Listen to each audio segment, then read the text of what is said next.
আচ্ছা, আজকে আমরা এই 2022 সালের বোর্ডের যে দুইটা এমসিকিউ এসেছিল সাধারণ গণিতের নবম মানে এসএসসি পরীক্ষার, সেই পরীক্ষার দুইটা এমসিকিউ নিয়ে তোমাদের মাঝে হাজির হয়েছি। দেখো,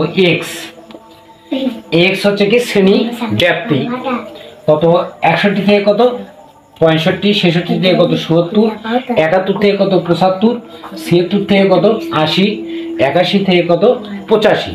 এটা আমাদের কত শ্রেণী ব্যাপ্তি। আর গণসংখ্যা এখানে দেওয়া আছে কত এফ সমান কত 2, 8, 20, 7, 3। তাহলে আমাদের শ্রেণী ব্যাপ্তি দেওয়া আছে আর গণসংখ্যা দেওয়া আছে। 89 যে নম্বর অঙ্কটা সেটা আছে কত, যে চতুর্থ শ্রেণী মধ্যবিন্দু কত। তাহলে আসলে এখানে চতুর্থ শ্রেণী কোথায়, তার মধ্যবিন্দু।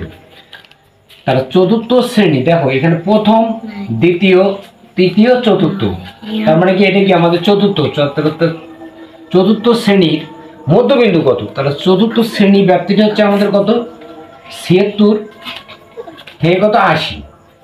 তাহলে এটার মধ্যবিন্দু, এই যে 76 থেকে 80 এটার মধ্যবিন্দু আমরা নির্ণয় করব। কি করব, এই 76 এবং 80 আমরা যোগ করে 2 দ্বারা কি করব ভাগ, এতটুকু আমাদের কাজ।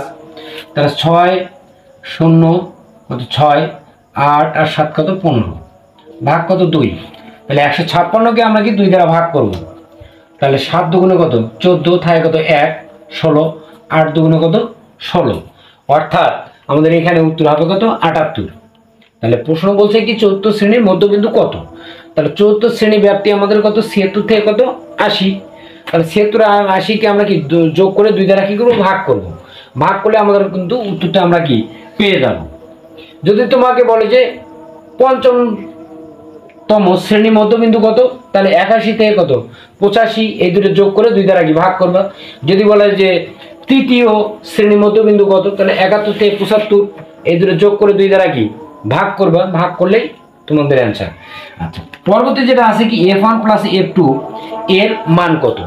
তাহলে f1 এটা হচ্ছে কি সর্বোচ্চ গণসংখ্যা, এটাকে আমরা ইন্ডিকেট করব। তাহলে f1 সমান সর্বোচ্চ গণসংখ্যা বিয়োগ কত পূর্ববর্তী গণসংখ্যা। তাহলে পূর্ববর্তী আছে কত 8, তাহলে সমান হলো কত 20 এর মধ্যে 8 বাদ দিলে কত 12। f2 হচ্ছে কত সর্বোচ্চ গণসংখ্যা বিয়োগ কত পরবর্তী, তাহলে পরবর্তীতে আছে কত 7, তাহলে সমান কত 13। এখন আমরা এই যে 12 এবং 13 এই দুটো আমরা কি যোগ করব, অর্থাৎ আমাদের এখানে চাইছে কি f1 প্লাস কত f2। তাহলে f1 12 আর f2 কত 13, তাহলে সমান কত 25, অর্থাৎ আমাদের কি খ নম্বর উত্তরটা সঠিক। তাহলে কত সহজে আমরা কিন্তু উত্তরটা পেয়ে গেলাম। এখন তোমরা একটা জিনিস অবশ্যই মনে রাখবে, যে সর্বোচ্চ গণসংখ্যা প্রথমে থাকতে পারে। তাহলে প্রথমে যদি তোমার সর্বোচ্চ গণসংখ্যা থাকে ধরো 20, তাহলে মাইনাস কি পূর্বের তো কোনো কিছু নাই, তার মানে কি 0, তখন হবে কত 20।